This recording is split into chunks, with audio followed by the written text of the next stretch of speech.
vous faire un cours précis sur le sinus. Il y a des tas de formations performantes pour ça. On va essayer de faire un point sur ce qu'il convient de faire. C'est une discipline qui est une discipline importante.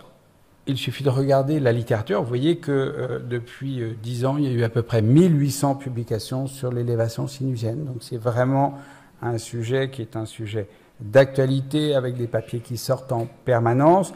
Et pour vous donner un exemple, nous avons participé, Patrick Missika, Philippe Russe et moi, à ces deux éléments de littérature, la nouvelle revue de paro et d'implantologie, et puis l'article de l'EMC sur les élévations de membranes sinusiennes. Et au travers de ces deux éléments de littérature, vous retrouvez l'ensemble des choses, des informations qui vont vous être données ce matin. Alors, pourquoi il y a un tel engouement et un tel besoin de procéder à ce type de chirurgie? Tout simplement parce que on est très souvent confronté à ce type de situation.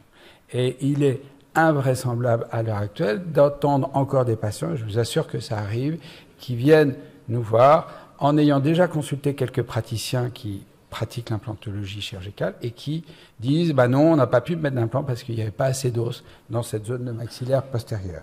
On est très souvent confronté à des situations d'édentement ancien, de bridge, etc. Et un jour, il faut corriger les choses. Et c'est vrai que maintenant, devant ce type de situation, bien évidemment, la procédure la plus cohérente, c'est la procédure, en fait, la moins mutilante pour les dents proximales. Et c'est de faire une correction du défaut osseux, de mettre en place un implant et de faire une restauration qui n'a bien évidemment rien à voir avec les dents voisines. En même temps, eh bien, malheureusement, on ne vit pas dans le monde des bisounours et nous avons, et il faut le reconnaître, un certain nombre de difficultés. On vous parlera tout à l'heure des complications. De toute façon, ces cours de formation continue, ces réunions entre praticiens sont faites pour essayer d'optimiser nos résultats. On voit que le nombre d'échecs, alors ici on ne parle que de cas qui ont fait l'objet d'une déclaration auprès de la MASSF, c'est-à-dire où il y a eu un engagement de la responsabilité civile professionnelle, à part l'année en rouge ici, où il y a eu une diminution importante liée au confinement et donc à une moindre pratique, il y a quand même eu une évolution croissante du nombre de cas. Il faut mettre ça en regard du nombre de traitements qui ont été établis depuis une dizaine d'années. Au travers de ces 231 cas correspondant à l'année 2022 de la sinistralité en implantologie, on peut considérer que la phase uniquement chirurgicale correspond à peu près à un petit peu plus de 100 déclarations. 10% d'entre elles concernent les communications bucco-sinusiennes, les sinusites, les migrations d'implants lors de ces procédures d'élévation du plancher sinusien. Donc il faut maîtriser ces techniques, il faut limiter autant que possible les complications et il faut nous protéger contre ces complications, et c'est un peu l'ensemble des éléments qui vont vous être donnés avec mes deux camarades. Cette chirurgie du plancher sinusien, elle représente aussi un plancher de verre pour des tas de praticiens, notamment jeunes, qui maîtrisent l'implantologie quand il y a de l'os et qui ont beaucoup plus de difficultés quand on constate un déficit osseux et des hauteurs résiduelles qui sont un peu réduites. Et il faut bien reconnaître que la vie ne manque pas d'imagination et un certain nombre d'entre nous, on retrouve des astuces pour essayer de contourner ce problème de chirurgie plus ou moins bien maîtrisé. Et donc il y a différentes options pour essayer d'échapper au besoin de procéder à cette chirurgie. La première stratégie d'évitement, si je peux dire, c'est de rester en avant du sinus. Rester en avant du sinus, c'est mettre en place des implants et puis compenser par une petite extension distale, qui, sur un faible nombre d'implants, n'est pas forcément une bonne chose, parce que il faut bien considérer que si vous exercez une pression sur cet élément cantilever en direction du centre de rotation qu'est le condyle, vous allez imprimer au niveau de l'implant proximal une compression, proximal distal ici, le plus proche de la zone de pression, un phénomène de compression qui va générer également un phénomène d'arrachement à ce niveau-là, et comme vous pouvez le constater, on aura une perte osseuse qui va, à plus ou moins court terme, s'organiser autour de ces deux implants. Une autre solution, c'est d'anguler l'implant le plus postérieur. C'est plutôt mieux, sauf que, quelquefois, on a des sinus qui sont quand même très engagés, très antérieurs. Et c'est vrai que si l'implant distal angulé se retrouve au niveau d'une canine, ça va être très compliqué d'organiser au moins 2 dents en porte-à-faux. Les porte-à-faux, ils doivent être réduits pour éviter ce type de problème. Une deuxième solution, c'est non pas de rester en avant du sinus, mais de rester au-dessous du sinus. Et pour rester au-dessous du sinus, on peut avoir recours à des implants courts. Quelques mots de sémantique. Les implants standards sont des implants qui sont supérieurs à 8 mm dans des diamètres cohérents, c'est-à-dire supérieurs ou égal à 3,75. Les implants courts sont des implants qui se situent aux alentours de 8 mm. Donc, quand on dit j'ai mis un implant de 8,5, eh bien, on a mis un implant court, mais sont arrivés des implants ultra courts. Les implants ultra courts sont des implants qui sont inférieurs à 6 mm. Et ces implants inférieurs à 6 mm, ils peuvent représenter potentiellement une porte de sortie honorable pour éviter d'avoir à traiter des hauteurs osseuses résiduelles qui sont un peu justes. La littérature, quand on la regarde, elle est quand même assez stupéfiante et elle est assez bienveillante avec ces implants ultra courts, puisque Ravida, en 2019, donc dans un papier assez récent, a montré que à 3 ans, les implants ultra courts montrent des taux de survie comparables, moins de pertes osseuses, moins de complications biologiques, un coût et un temps opératoire réduit versus les implants larges. Donc, nous n'avons plus besoin de faire de sinus et cette matinée est terminée. Je vous remercie. Autre papier, même année, implant court, isolé, par rapport aux implants longs avec une élévation de sinus, il y a moins de complications. Mais moins de complications, d'après El Morari, quand on regarde le papier, ça ne veut pas dire plus de succès à très long terme. Ça veut dire qu'on va rencontrer que c'est effectivement plus compliqué de faire une élévation du plancher sinusien, par voie crestale, par voie latérale, comme on va vous le montrer tout à l'heure, avec une mise en place d'un plan de taille cohérente. Effectivement, c'est un peu plus complexe, mais sur le très long terme, ça reste quand même quelque chose de cohérent. Par exemple, quelle confiance attribuer à ces deux implants qui sont là? Bien évidemment, le praticien qui a fait ça s'est affranchi du besoin d'une chirurgie complexe, invasive, générant des suites post-opératoires importantes, potentiellement source d'échec. Mais est-ce que vous pensez que ça va durer 15 ans? Le problème, il est un petit peu là. Il faut éviter absolument en implantologie les succès à très court terme qu'on ne peut pas cautionner. Et puis la troisième stratégie, c'est de trouver une autre solution, c'est de repousser le plancher sinusien. Eh bien bonjour. Donc je vais vous parler de la troisième solution qui est de repousser le plancher du sinus. Technique présentée par Summers, même s'il n'a pas été le premier, en fait, la technique était antérieure à sa publication. Alors, là encore, j'ai essayé de vous faire une petite revue de bibliographie récente, article de 2023, le taux de survie des implants après élévation silienne par voie crestale, après Summers, il est de l'ordre de 98%, donc la technique, elle est maintenant validée par des méta-analyses. Une simple revue de littérature, mais quand même assez intéressante, par aussi pareil, 2023, Farina montre que les résultats sont bons, mais montre surtout que c'est moins invasif qu'une voie latérale et que c'est donc parfaitement efficace. Ah pardon. C'était dans la... Non, c'était pas dans le diaporama. Donc voilà un des exemples. Ici, c'est une chirurgie de Patrick qui vous montre l'utilisation des ostéotomes. Et puis, je ne sais pas si on a du son, mais vous allez voir que sur la petite vidéo, il n'y a pas de son. Et ben, ça tape très fort. Vous avez du son. C'était pas le truc où on danse, là, non? C'est pas ça, non.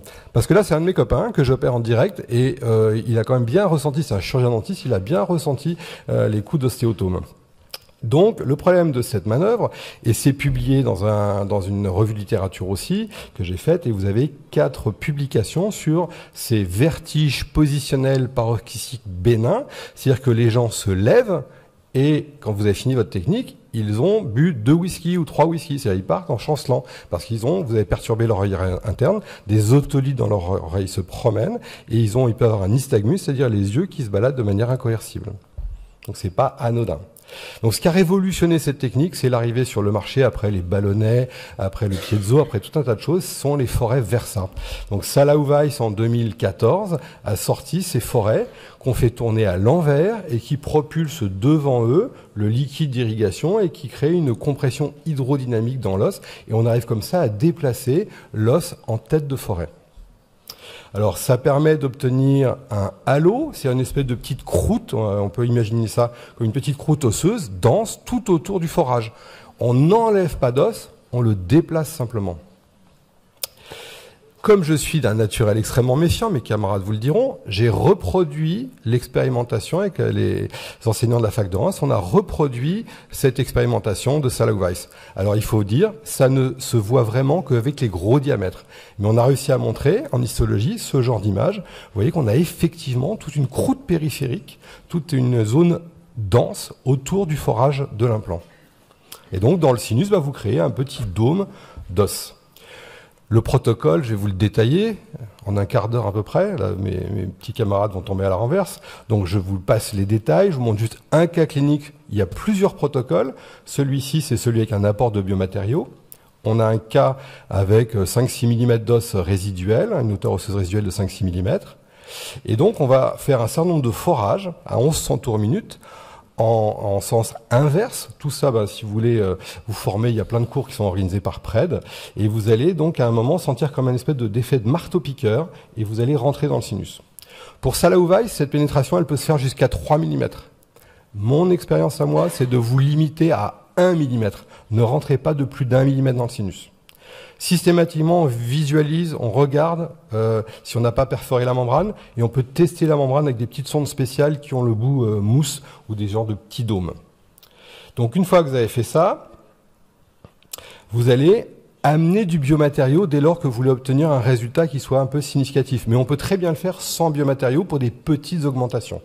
Donc on apporte du biomatériau, ici c'est du poutis, donc c'est ostéobiol, ça c'est du porcin, et on va le tasser avec le forêt, puis à l'envers, cette fois-ci à basse vitesse, on pousse le matériau, et en fait c'est ça qui va soulever la membrane, c'est le biomatériau qui va pousser de manière hydraulique la membrane, donc c'est assez doux.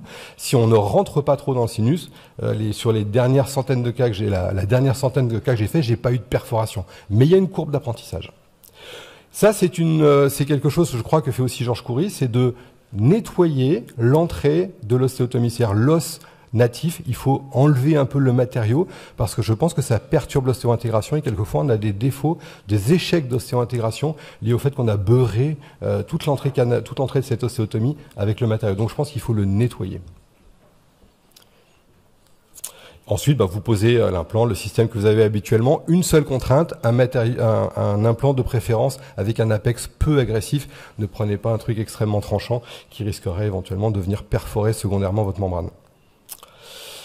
Donc, les résultats de quelques cas en radio. Vous avez ici un de mes premiers cas. Vous avez la situation préalable, la pose de l'implant. Ce qu'on remarque assez systématiquement, c'est que vous avez un petit dôme. Alors, je sais pas...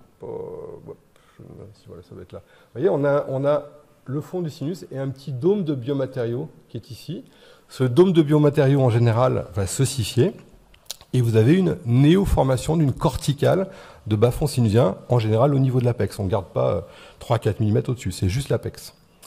Donc, les situations dans lesquelles cette technique est vraiment intéressante, alors on ne le voit pas, mais c'est les planchers très denses. Donc, quand vous avez un plancher bien dense, bien corticalisé, c'est vraiment une bonne indication, parce que sinon, il faut taper comme un mulet sur votre ostéotome. Et bien, justement, quand vous avez un plancher incliné, quand vous savez qu'avec un ostéotome à 45 degrés sur la paroi presque antérieure du sinus, là, il faut vraiment taper très fort pour réussir à soulever quelque chose. Là, par contre, ça va tout seul, donc c'est vraiment une indication de choix. Donc voilà le résultat, alors que c'est un secteur dans lequel on a déjà en plus un ostéome, donc c'est extrêmement dense, et malgré tout, on voit qu'on a un petit peu de matériau tout autour de l'implant. Cette approche vient d'être validée 2023. Chalache a montré qu'on pouvait gagner, il a une perforation, mais je ne sais pas de combien il rentrait, et on gagnait 4 mm d'os, donc vous voyez quelque chose de relativement intéressant, qui est quand même significatif et qui permet de mettre des implants 8 mm, par exemple 10 mm assez facilement. L'inconvénient, à l'inverse, c'est le sinus large. Et Claudio Stacchi, qui est un des grands auteurs italiens sur le sinus, a montré que le taux de perforation était très fortement lié à la largeur du sinus. Plus le sinus est large, plus il y a de perforation. Alors, il analyse ça comme ça, c'est que le fait que vous ayez un sinus étroit fait que quand vous poussez sur la membrane, si le sinus est étroit, la tension sur la membrane est moins forte que sur un sinus large. Et donc les statistiques, c'est 10 fois ou 13 fois plus de perforation lorsque vous avez un sinus large que lorsque vous avez un sinus étroit. Alors, si on compare l'effort versa, la trousse versa par rapport à l'ostéotome frappé habituel, On a une meilleure stabilité primaire avec les forêts Versa, mais il n'y a pas de différence significative sur le gain qu'on peut obtenir. C'est simplement plus fiable et surtout beaucoup moins désagréable pour le patient et vous n'avez pas de vertige positionnel. Quatrième solution, c'est d'aborder le sinus par voie latérale. Alors, l'idée, c'est effectivement de partir de ce type de situation. Si on analyse bien, on a un plancher qui est vraiment bas, avec une hauteur résiduelle qui est vraiment réduite. En l'état, effectivement, impossible de mettre en place des implants, même des implants courts, même des implants ultra courts, même d'envisager de faire une ostéotomie de Summers, voire éventuellement même d'utiliser une fraise Densa Versa. Et donc, à partir de ce moment-là, il va falloir se résoudre à réaliser une manœuvre chirurgicale pour réussir à recréer des conditions anatomiques envisageables pour la mise en place d'implants. D'une manière générale, lorsque on dispose d'une hauteur résiduelle qui est de 5 à 6 mm, nous sommes assez nombreux à faire la manœuvre chirurgicale d'élévation du plancher sinusien et la mise en place de l'implant dans la même séquence opératoire. Mais lorsqu'on a vraiment une hauteur osseuse résiduelle très mince, très faible, il faut bien sûr reconstruire avant de poser l'implant. Et entre les deux, le délai est d'environ 6 mois.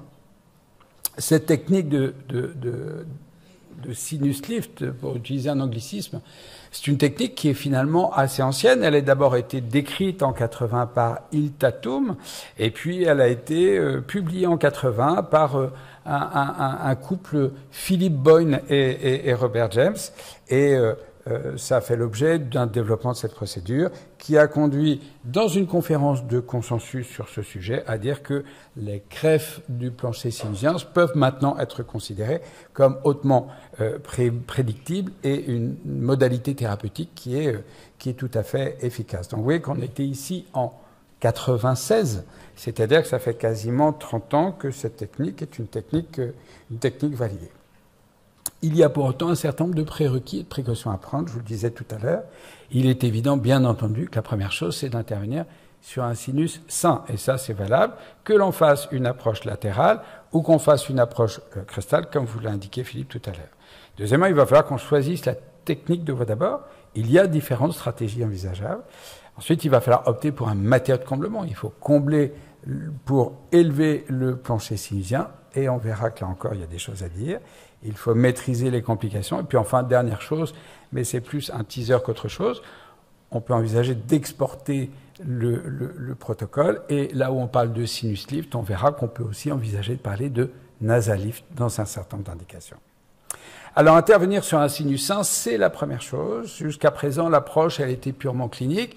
Et puis, les choses se sont formalisées par cette réunion d'experts à laquelle nous avons participé, qui a été réalisée sous l'égide de la Société française de RL, pour établir des recommandations. Et ce travail qui a duré assez longtemps, qui a été assez important, a conduit à 18 recommandations. Rassurez-vous, je ne vais pas vous faire les 18 recommandations, on n'a pas le temps pour ça, mais on va voir les plus importantes. La première, c'est qu'il est bien sûr recommandé de rechercher systématiquement par l'interrogatoire que vous aurez de votre patient une pathologie sinusienne. Ça, c'est indispensable. La rhinosinusite de l'adulte, elle révèle une inflammation, et donc généralement c'est ou l'obstruction nasale ou au contraire le nez qui coule en permanence. Et puis vous savez, c'est ces patients qui disent « Ah bah oui, mais quand je penche la tête sur mon oreiller, je sens qu'il se passe quelque chose ». C'est ce qu'on appelle la pesanteur faciale. En gros, vous recherchez l'historique d'une pathologie, et c'est l'historique qui va révéler l'existence de cette pathologie et qui va faire qu'on aura besoin de demander un avis ORL. Il y a, si vous voulez être extrêmement précis, des documents qui existent. Il y a cette checklist que vous devez remplir systématiquement et cet interrogatoire qui doit être systématiquement rempli par votre patiente. L'idéal, c'est même de le faire signer par le patient avant toute chirurgie de bas-fond. Et ces éléments-là, vous les retrouvez dans les articles que je vous ai cités tout à l'heure. Et notamment, il faut rechercher ce qui est révélé par l'acronyme PADORES, c'est-à-dire l'existence d'un prurite, d'une anosmie, de douleur, d'une obstruction nasale, d'une rhinorrhée, d'éternuement et de saignement. Ça va vous permettre de façon formelle de savoir s'il y avait une pathologie préexistante révélée par l'interrogatoire de votre patient. Et c'est important parce que maintenant que ces recommandations sont établies, elles ont bien entendu une valeur expertale. C'est-à-dire qu'un expert dans l'avenir, si Patrick Misicka est en charge d'un dossier d'expertise, il vous dira oui ou non, avez-vous suivi les recommandations qui sont maintenant établies et qui sont bien connues. Recommandation numéro 4, il n'est pas recommandé de faire ce genre de chirurgie uniquement avec un orthopantomogramme. Il faut bien entendu avoir une approche d'imagerie qui soit différente. On ne peut en aucune façon avoir une idée précise de ce qui se passe au niveau d'un sinus. On peut avoir une petite idée si on a l'œil, mais ça ne révèle absolument pas ce genre d'image. Numéro 5, des pathologies du sinus maxillaire comme des balles fongiques peuvent être silencieuses. Il faut que l'imagerie inclue la totalité du sinus maxillaire. En d'autres termes, ce genre d'image, c'est fini. Maintenant, on doit avoir quelque chose de plus cohérent. Si vous avez un cone beam avec un champ moyen, un 8-8, l'avantage du champ moyen, c'est qu'il est assez peu irradiant, 400 millisieverts. Mais si vous faites un cone beam classique qui vous révèle par l'imagerie les volumes des deux arcades dentaires, vous n'avez pas l'intégralité de votre cavité sinusienne. Et donc, il faut que vous appreniez à positionner votre patient de façon différente. Vous oubliez la mandibule et vous allez explorer tout l'étage moyen. Et là, vous aurez la totalité de votre cavité sinusienne et vous serez dans les clous. D'accord ? C'est important. Vous voyez, si on avait uniquement analysé ça, on aurait pu avoir l'impression d'une opacité du bas-fond alors qu'il s'agit simplement d'un kyste réducteur. On va en reparler tout à l'heure. Il a son importance, mais ce n'est pas en réalité une infection. Et puis surtout, on n'aurait pas vu ce petit corps étranger qui vient boucher ici l'ostium et qui va favoriser des conditions d'obstruction et donc des conditions potentiellement d'échec. Et on ira jusqu'à une contestation de votre procédure puisque vous n'avez pas analysé la situation d'un sinus sur lequel vous êtes intervenu. Et puis enfin, il y a la possibilité d'avoir un grand champ. Alors ça, c'est merveilleux, formidable, très bien. Sauf que les 8-13, c'est quand même très irradiant. Hein, c'est plus 400, c'est 600 millisieverts. On n'est plus tout à fait dans le concept ALARA, as low as reasonably achievable, pour réussir à analyser un petit peu nos éléments anatomiques. Bien évidemment, c'est formidable, mais est-ce que ça correspond à des besoins quotidiens? Ça, c'est à voir. Recommandation numéro 6, s'il y a une suspicion de pathologie à l'interrogatoire, il va falloir que de toute façon, que vous ayez une imagerie qui inclut toutes les cavités naso-sinusiennes. C'est-à-dire qu'on n'est pas uniquement sur le sinus maxillaire, mais il va falloir qu'on vienne explorer le sinus ethmoïdal et éventuellement le sinus frontal. Et donc, dans ces cas-là, il faudra effectivement prescrire un scanner sinusien. De toute façon, vous aurez besoin d'avoir appel à un ORL. Je peux vous dire que l'ORL, en première intention, il demandera cette image-là. Donc, ce que je fais maintenant, c'est que quand je dépisse sur mon cone beam une pathologie, voilà, que l'interrogatoire le confirme ou pas, eh bien, j'organise un rendez-vous chez l'ORL et je m'organise pour que le patient arrive avec un scanner sinusien qu'on a fait réaliser de prime abord, ce qui permet de gagner un petit peu de temps, parce que sinon le patient va prendre rendez-vous chez l'ORL, attendre, avoir sa prescription, aller chez le radiologue, il reviendra. Et revenir. Recommandation numéro 7, la découverte d'un épaississement ou d'un kyste sous-sinusien ne représente pas une contre-indication. Ce genre d'image ici n'est absolument pas une pathologie et ils n'ont pas besoin d'être traités.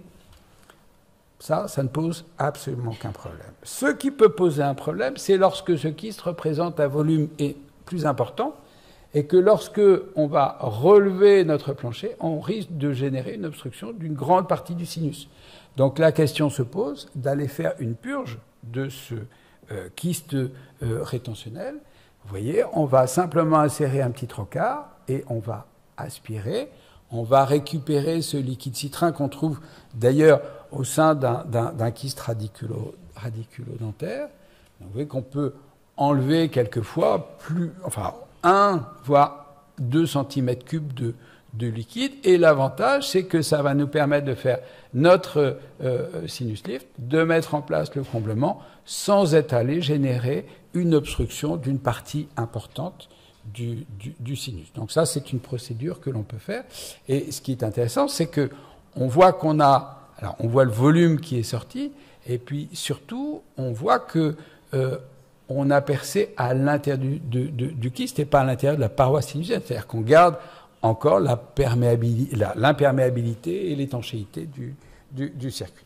Recommandation numéro 9, bien évidemment, quand on a des obstructions avec des tonalités calciques, ça vous l'avez reconnu, c'est tout à fait symptomatique d'une aspergillose. Et donc là, bien évidemment, il n'y a pas de contestation, il faut voir un ERL. Même chose pour des suppurations maxillaires aiguës chroniques. L'ERL, il va faire une petite rhinoscopie antérieure, hein, c'est très facile, il a une petite optique qui va passer à l'intérieur de la fosse nasale, et dès lors qu'il voit ça au fond de la fosse nasale, évidemment, il se passe quelque chose. Ça vient confirmer cette image de sinusite en cadre qu'on a appris au cours de notre enseignement initial. Et effectivement, il est hors de question de faire une chirurgie sur un tableau septique. Et donc, le patient sera invité soit à avoir une antibiothérapie de première intention. Si ça ne suffit pas, eh bien, il y aura ce qu'on appelle une méatotomie moyenne. C'est-à-dire qu'il y aura un petit trocard qui sera inséré à l'intérieur du sinus, il y aura un nettoyage. Vous voyez, dès que ce petit tuyau est installé, on voit la suppuration qui est sous pression qui va s'écouler. C'est une intervention qui se fait sous anesthésie locale, chirurgie ambulatoire, hospitalisation d'une demi-journée. Lorsqu'il y a une polypose nasosinusienne qui est envahissante, eh bien, il faut un avis ERL et l'ERL pourra, lui, juger du bien fondé ou non d'une intervention préalable. Et à ce moment-là, il pourra envisager d'aller faire ce qu'on appelle une polypectomie. Il existe des techniques spécifiques avec du matériel spécifique. Et vous voyez que ce genre de petit aspirateur rétracteur va permettre d'obtenir une aspiration et une résorption progressive de cette pathologie. Et ça va permettre, bien évidemment, d'assainir un sinus.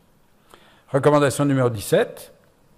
Lorsque vous envisagez de faire un sinus lift, vous devez faire une antibiothérapie. Qu'il s'agisse d'une association péniflagile, d'augmentin ou de Ciflox, on est ici, selon les recommandations de l'AFSAPS, devant l'obligation de faire une petite antibiothérapie. Alors, quand on choisit la voie d'abord, vous avez le choix que moi je considère comme étant maintenant dépassé, de faire basculer un volet vers l'intérieur. Le choix qui est fait maintenant, c'est plutôt de déposer et, si on peut, de reposer le volet. Donc c'est l'alternative, je pense, la plus intéressante à l'heure actuelle. La bascule, c'est une technique qu'on connaît depuis très longtemps. Elle permet de créer un nouveau plancher, mais il est que partiel la plupart du temps. C'est une technique qui est celle qui génère le plus de perforations. Et puis, on est obligé d'utiliser, même si la littérature n'est pas univoque, une membrane par-dessus pour fermer l'ostéotomie. Et on perd une paroi dont il a été prouvé qu'elle est ostéogénique. C'est la partie la plus importante par rapport à la membrane sinusienne. Donc, dans certains cas, on ne peut pas faire basculer vers l'intérieur. Lorsqu'on a un sinus C3 ou une paroi sinusonasale bombée, on ne peut pas faire basculer vers l'intérieur cette paroi. Et si on fait une erreur de tracé, c'est compliqué à gérer. Bizarrement, à l'heure actuelle, par exemple, pour les internes, le référentiel pour l'internat ne parle que de cette technique que l'on peut considérer maintenant désormais comme dépassée. La dépose-repose, par contre, va vous permettre d'avoir une accessibilité plus importante à la membrane. Vous allez la voir sur toute sa surface.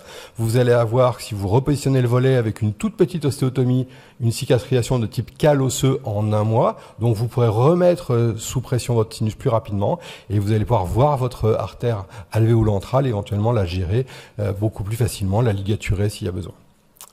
Alors, la technique de la voie d'abord, on voit à l'heure actuelle des gens parler du fait de se priver du piezo. C'est une aberration vis-à-vis de la littérature. C'est une aberration vis-à-vis de la littérature.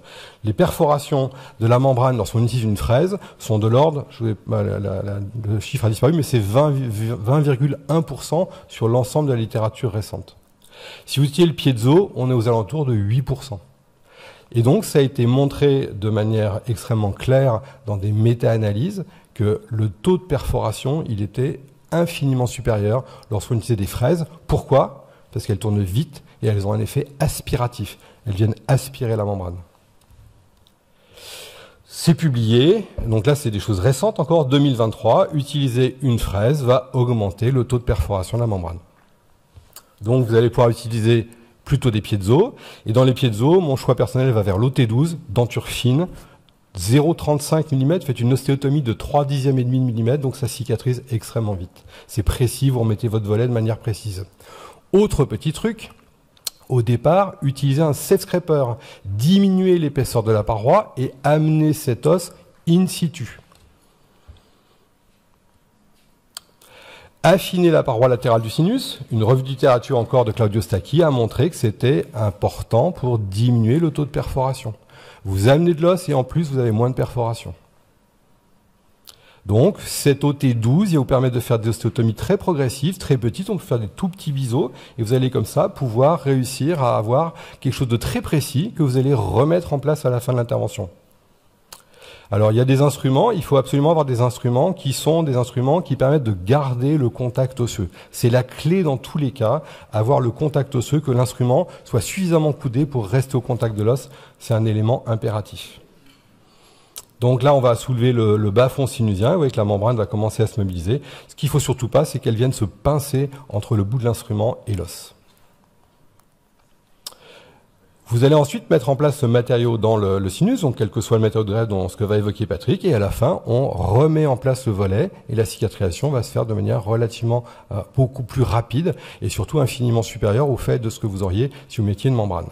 Alors, il y a pas mal de littérature là-dessus, il y a beaucoup de choses expérimentales. Je vous parle d'une publication, une seule. George Stowell, qui à Beyrouth, à l'université de Beyrouth, a fait des biopsies sur des patients, ce que j'aurais aimé faire en France, mais qu'on ne peut pas faire, parce que là, ce sont des biopsies transversales qui passent, horizontales, qui passent par le volet. Et bien, ce volet, il est revascularisé. Il y a de l'os néoformé au contact du volet, on a une ostéoinduction et la croissance se fait à partir du volet vers le centre. Donc remettre le volet, c'est redonner un potentiel ostéogénique à cette paroi qui n'existera pas si vous ne mettez rien ou si vous mettez une membrane.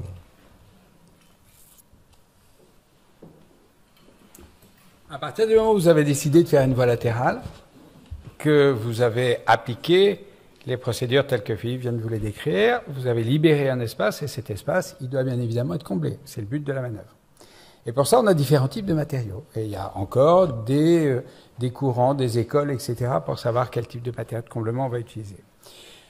On peut utiliser de l'os autogène. C'est ce qui a commencé à être utilisé il y a une trentaine d'années au début de la procédure. Et c'était un os qui était soit un os d'origine extra-orale, soit un os iliaque, soit un os mentonnier, soit un os ramique. Et c'est vrai que les premiers sinus que je faisais, le prélèvement osseux, il se faisait à ce niveau-là, avec bien évidemment une morbidité qui était plus importante et des séquelles pendant les jours qui ont suivi qui étaient importantes. Puis après, il y a l'utilisation de biomatériaux, qu'il s'agisse de biomatériaux synthétiques, les bêta-TCP, les verres bioactifs, et puis l'ensemble des procédures, des procédés qui nous permettent d'obtenir des matériaux halogéniques ou xénogéniques.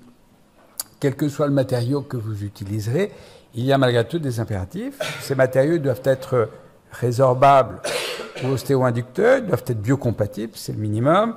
Ils doivent avoir un potentiel de création de tissus osseux. Et puis enfin, l'objectif, c'est qu'ils s'opposent à la repneumatisation du sinus. Et l'iliaque, par exemple, qu'on a utilisé autrefois, eh bien, avait une forte propension à se résorber et on se retrouvait 6 mois après la reconstruction du sinus avec des hauteurs osseuses résiduelles qui n'étaient plus compatibles avec la mise en place d'implants. C'était un peu ballot et les patients n'étaient pas complètement contents.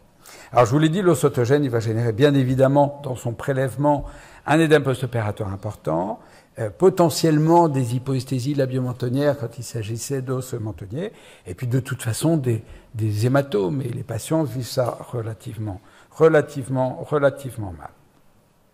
Après, on a eu d'autres options, et c'est vrai que dans une étude de 2023, parue dans la NRPI, Blanc étudie les 3 matériaux les plus utilisés actuellement, l'os autogène seul, l'allogreffe seul et la xénogreffe. Alors, l'os autogène seul, eh bien, c'est sûr que pour la néoformation osseuse, il n'y a pas mieux.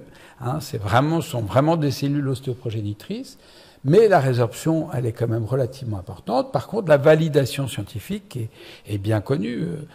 C'est très utilisé à la fois en chirurgie orale, en chirurgie maxillofaciale, en chirurgie orthopédique, etc.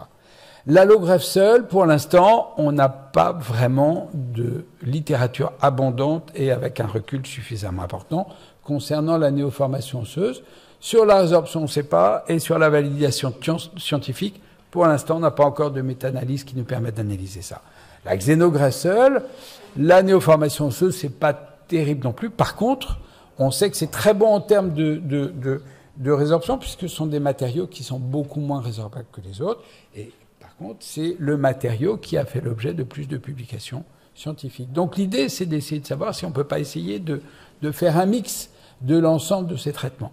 Le problème, c'est quoi? Le problème, c'est que si vous avez un sinus très large, avec une hauteur osseuse résiduelle très fine, et que vous faites un comblement avec uniquement un biomatériau, par exemple ici une xénogreffe, eh bien, si vous attendez un délai de 6 mois avant de poser vos implants, vous aurez un ancrage osseux qui pourrait être plutôt bon, mais vous aurez une ostéointégration qui peut, dans un certain nombre de cas, être une ostéointégration partielle. Et dans le cas très présent ici, quand j'ai découvert l'implant à 5 mois, donc J0, élévation de plancher sinusien, J plus 6 mois, mise en place de l'implant, J plus 12 mois, contrôle de l'ostéointégration. J'avais un implant qui semblait répondre à la charge. Le praticien correspondant fait sa couronne, et quelques mois plus tard, le patient vient avec une couronne qui est mobile. En fait, l'ostéointégration partielle s'est rompue, et c'est l'ensemble de la procédure qui est ratée. Donc il semblerait qu'on ait besoin d'avoir des éléments qui stimulent un petit peu cette reconstruction osseuse, qui d'ailleurs survient à partir du volet, comme vous l'a dit Philippe. Donc on peut envisager de faire des mélanges de matériaux. Il y a eu plusieurs papiers qui sont sortis, par exemple ce papier de Galindo en 2018, où il y a une comparaison entre os autogène plus hydroxyapatite versus autogène plus os halogénique, des biopsies à 6 mois, et les contenus cellulaires semblent plus élevés dans cette deuxième option, 4 fois plus de lignées ostéoïdes et une vascularisation plus importante dans le groupe des xénogreffes. Et puis, il y a les autres combinaisons de matériaux. Autographe xénogreffe, on a une stabilité dimensionnelle obtenue par la xénogreffe avec des propriétés ostéogéniques, mais il ne semble pas qu'on ait plus d'ostéoformés que l'os autogène seul. Et puis il y a d'autres biomatériaux avec des facteurs de croissance. On sait que le PRF, et je crois que Philippe en parlera tout à l'heure, va donner des taux de néoformation osseuse plus élevés. Et puis enfin, il y a les facteurs de croissance type RHBMP2 qui sont pas autorisés en France, bien sûr, qui semblent augmenter la formation osseuse, mais avec des effets potentiellement indésirables, et c'est pour ça que pour l'instant, ça n'est pas encore d'actualité. Alors que vous dire, on a tous nos petites procédures, c'est un peu top chef. Pour ma part, dès que je peux, je vais scraper le volet externe et je vais faire un mélange de cet autogène récupéré sur le self-scrapper avec un peu de xénogreffe pour maintenir un matériau qui peut se résorber, et puis un peu d'os halogénique pour avoir cette stimulation osseuse. Mais bien évidemment, vous aurez autour de ce premier rang des procédures sans doute différentes. On essaie malgré tout d'organiser les choses pour que ça fonctionne. Alors, il n'y a pas de technique sans complications. Et ces complications, elles sont globalement de 3 types. C'est la déchirure de la membrane, principale complication des élévations sinusiennes, les hémorragies per- ou post-opératoires, et puis l'infection. Ces déchirures, elles ont des caractères, elles sont opérateurs dépendants. On s'aperçoit qu'il y a des praticiens qui déchirent assez peu, d'autres qui déchirent beaucoup. On a vu des publications où les résultats étaient de l'ordre de 56% de perforation de la membrane. 56%, je pense qu'il faut se poser des questions. Malgré tout, ça nous arrive tous, les choses sont claires. Ça survient souvent avec des membranes fines et adhérentes, avec des angles alpha et bêta aigus, et j'attire votre attention sur cette image sur le côté qui a été systématisé par notre ami Mitri Davarpana et qui doit faire l'objet d'une réflexion systématique avant toute intervention.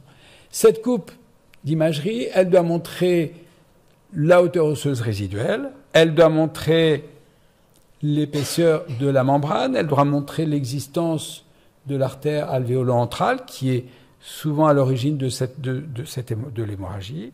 Elle va nous montrer également l'angle alpha, c'est-à-dire l'angle inférieur du sinus, l'angle bêta qui se trouve ici, et puis le degré de corticalisation, etc.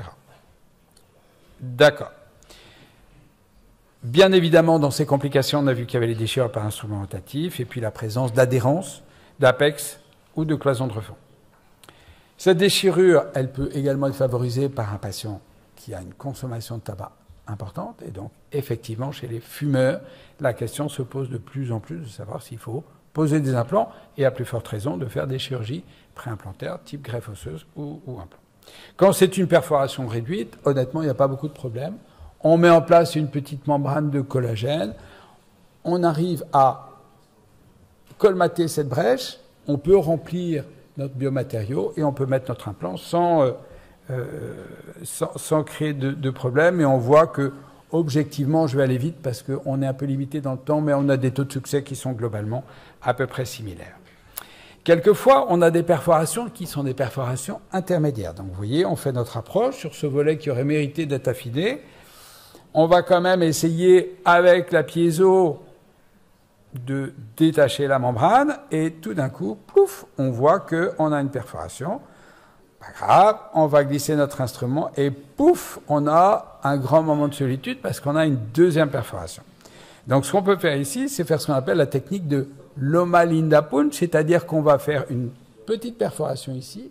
On va aller se glisser dans la partie basse, c'est-à-dire au niveau de l'angle alpha pour remonter la membrane. Généralement, la membrane est un petit peu plus épaisse à ce niveau-là. Et puis, on va aller accrocher notre membrane. Les sutures de brèche uniquement par une technique simple où on rapproche les berges de la membrane, honnêtement, c'est très compliqué. Ici, l'idée, c'est de faire un hamac sur lequel, vous avez vu, on va mettre en place une petite membrane de collagène et on va pouvoir faire notre remplissage avant de repositionner notre volet. Bien évidemment, quand on a des déchirures de cette taille-là, on ne met jamais l'implant dans la même séquence opératoire. Voilà le résultat qu'on va obtenir. On va attendre 6 mois et on va pouvoir mettre en place notre implant. Voici un autre cas avec une déchirure, vous voyez, qui est quand même relativement importante. On va suspendre comme un hamac notre membrane et puis on va mettre en place une membrane. On va faire le comblement, fermer et vous voyez qu'on a un résultat qui est relativement homogène. Et puis on a les perforations majeures. Alors ça, ces perforations majeures, ça survient quand sur l'analyse que je vous ai montrée tout à l'heure, on ne voit pas la membrane. La membrane est tellement fine qu'elle n'apparaît pas sur l'imagerie 3D. Quand on soulève le volet, cette membrane, elle apparaît tellement fine qu'elle est bleu marine. Et je dis souvent à mes étudiants qu'il suffit de la regarder pour que, pouf, elle disparaisse et que là, on se dit ouïouïouï. Et quand vraiment la membrane a explosé, eh bien là, ça marque l'arrêt de la procédure. La question est de savoir si on y retourne ou pas. Certains patients vont vous dire, non, attendez, j'ai essayé une fois, ça n'a pas marché. Si vous souhaitez le refaire, la littérature et, on en a parlé entre nous, les recommandations du comité scientifique de ce congrès, c'est d'attendre au moins 3 mois avant d'y retourner, même si des papiers, y compris des papiers récents, Ohayoun et Del Fabro, disent qu'il y a un début de cicatrisation 1 mois après. Honnêtement, ne vous précipitez pas et faites ça. Autre complication, c'est l'hémorragie. C'est lié à cette artère alvéolo-antrale, qui est une artère inconstante et qui est généralement située relativement haut, c'est-à-dire qu'elle pose peu de problèmes, mais quelquefois, elle est sur le trajet. Et on peut quelquefois considérer qu'on aura de toute façon un facteur hémorragique au cours de l'intervention. Et là, le problème est simple. Cette hémorragie, elle est toujours distale et il y a plein de techniques, mais je vais vous faire la plus simple. Il suffit de venir pincer la paroi osseuse avec une pince hémostatique ou un porte-aiguille. Vous attendez 5 minutes, vous avez coapté les berges et généralement, ça arrête le saignement. Et puis, il y a saignements secondaires qui sont à l'origine d'un hémosinus. Et là, c'est un petit peu plus embêtant parce que ça peut saigner beaucoup et longtemps. Et quelquefois, il faut envisager même de faire une réentrée pour aller aspirer le caillot qui se constitue. Dernière complication, l'infection sinusienne. Oui, l'infection sinusienne existe. Oui, nous avons des sinusites dont le patient a été prévenu par le biais d'un consentement éclairé, mais ça, c'est Patrick Missika qui vous en parlera tout à l'heure.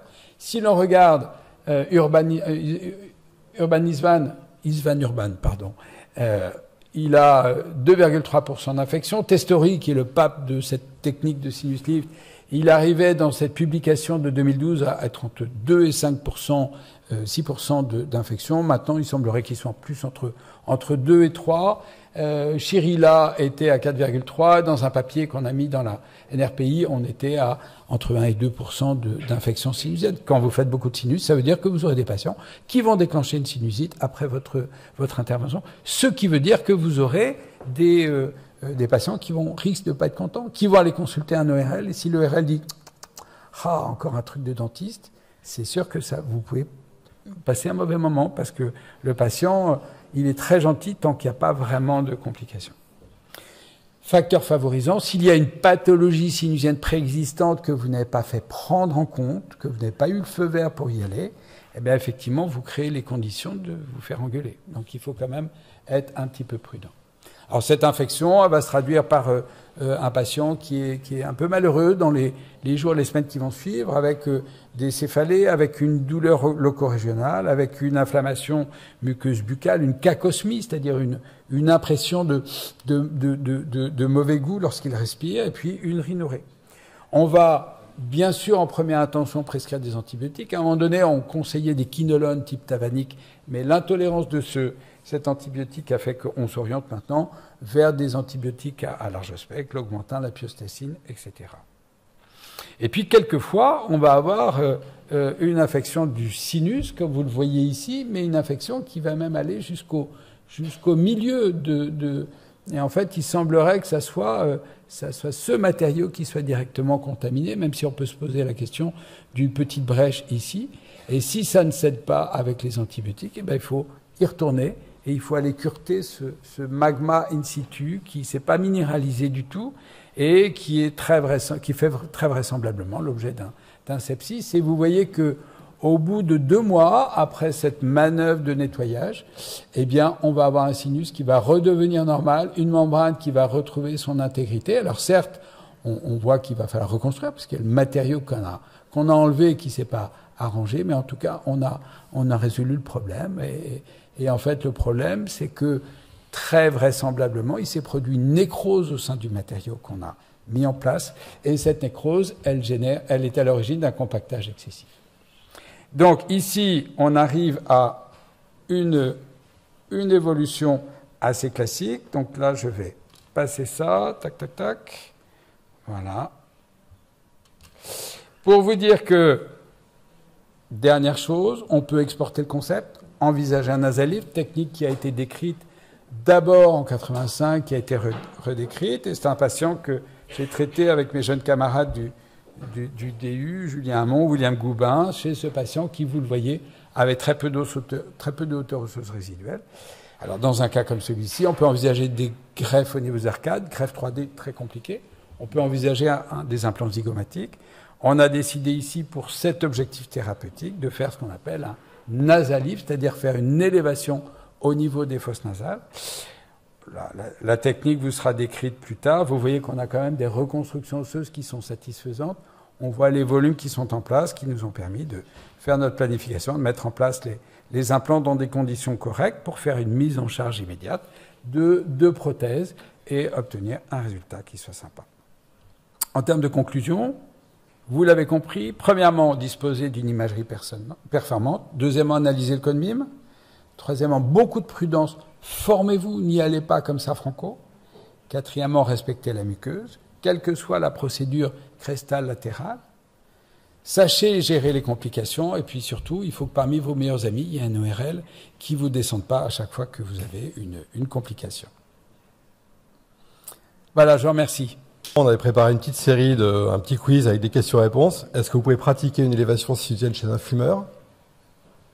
Tout ça, c'est issu de la bibliographie extrêmement récente. Fumer augmente le risque de perforation dans les élévations sinusiennes. Donc, en expertise, ce sera connu de l'expert aussi. Faites bien attention si vous opérez des fumeurs. Est-ce que ces sinus sont opérables ou non ?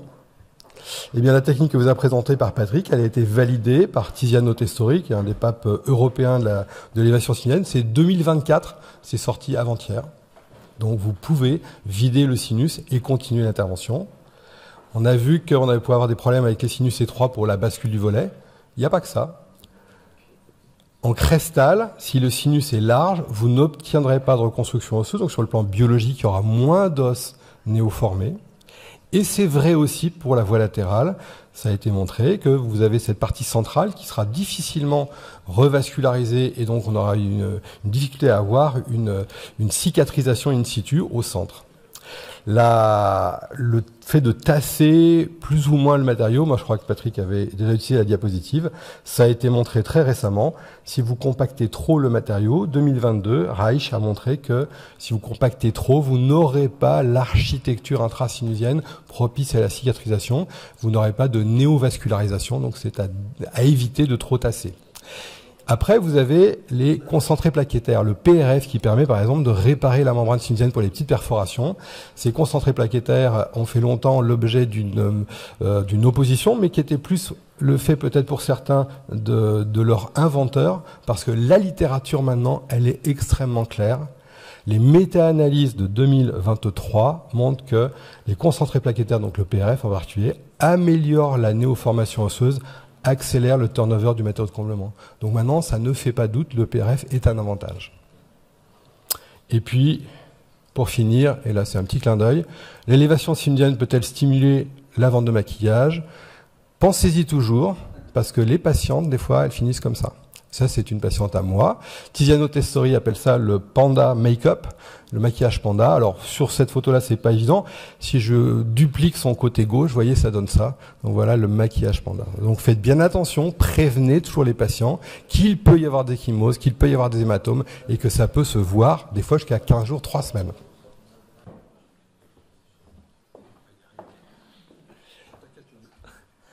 Bien, bonjour à tous.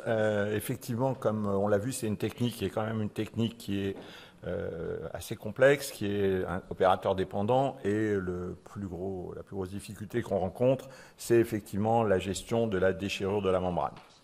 Alors, de temps en temps, en expertise, on a des praticiens qui ont bénéficié d'une promotion sur la vente des matériaux de comblement, donc en pensant qu'on pouvait utiliser la totalité du flacon pour pouvoir combler le sinus. Après, vous pouvez prendre votre café avec ou sans sucre.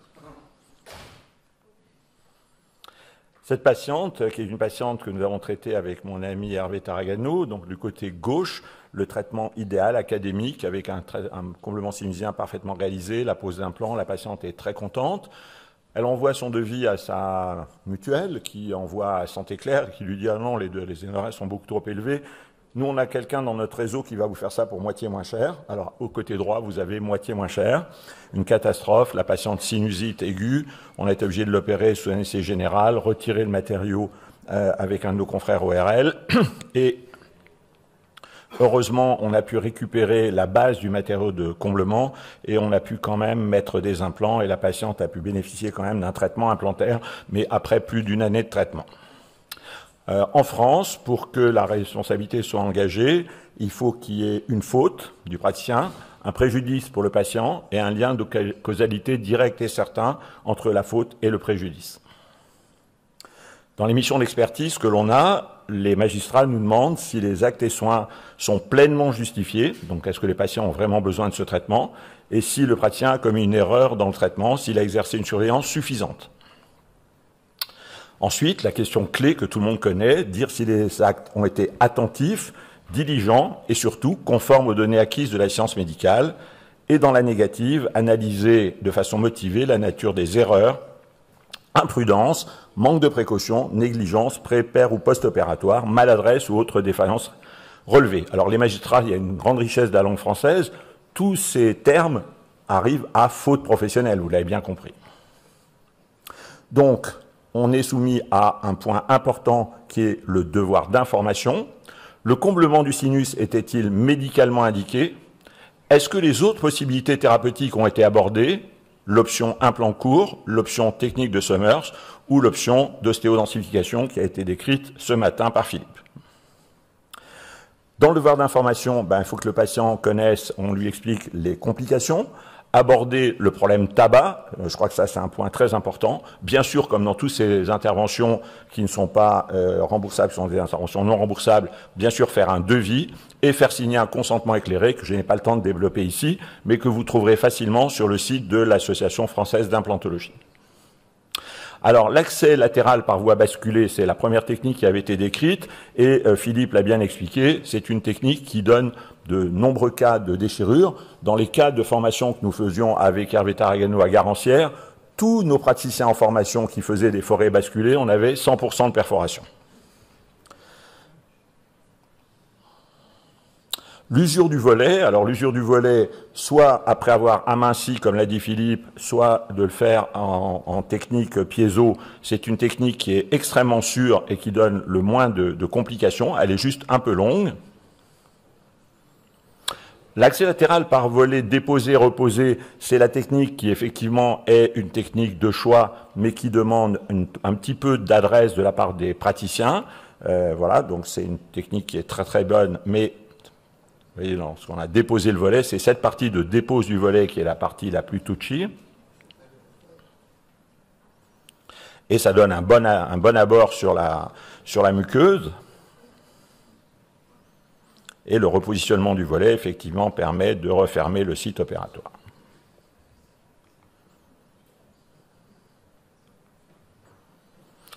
L'utilisation du bistouri piezo réduit la fréquence des perforations. Donc tous les praticiens qui disent qu'il ne faut pas servir du piezo, ben, ils sont dans l'erreur. Toute la biographie montre le contraire, bien entendu.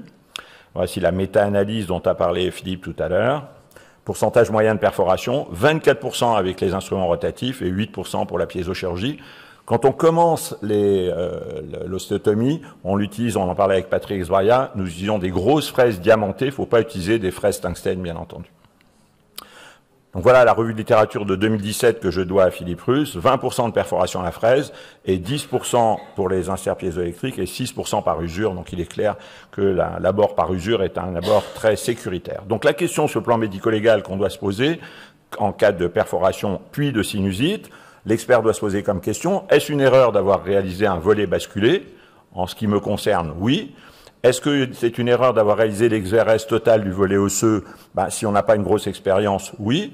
Est-ce que c'est une erreur d'avoir utilisé une fraise au lieu de la piézochirurgie? La réponse est oui. Et est-ce que c'est une erreur de ne pas avoir interrompu le traitement en cas de déchirure de la membrane? Si la déchirure est très importante et qu'on n'a pas une expérience pour gérer cette complication, la réponse est oui. En conclusion, eh bien, il faut un examen clinique, une imagerie préopératoire, ça a déjà été développé par Patrick Limbourg. En opératoire, savoir gérer la gestion des perforations qui est opérateur dépendant et refermer sans comblement osseux ni pose d'implant si la perforation est large. En fait, il faut savoir rester raisonnable et ne pas aller au bout d'une intervention qui va mener à des complications. Il faut savoir dire à un moment donné, il y a une trop grosse déchirure, on ne peut pas gérer ça, on s'arrête et on reviendra ultérieurement. La conclusion, une asepsie rigoureuse dans des salles dédiées, l'élimination totale de la sinusite et autres conditions pathologiques, demander par écrit un avis à un ORL s'il y a une pathologie existante, utiliser le questionnaire très bien fait de la Société française d'otorhinolaryngologie, faire signer un consentement éclairé sinus, donc que vous pouvez trouver sur le site de l'AFI, et si possible après une bonne formation, savoir gérer les complications. Voilà, je vous remercie pour votre attention.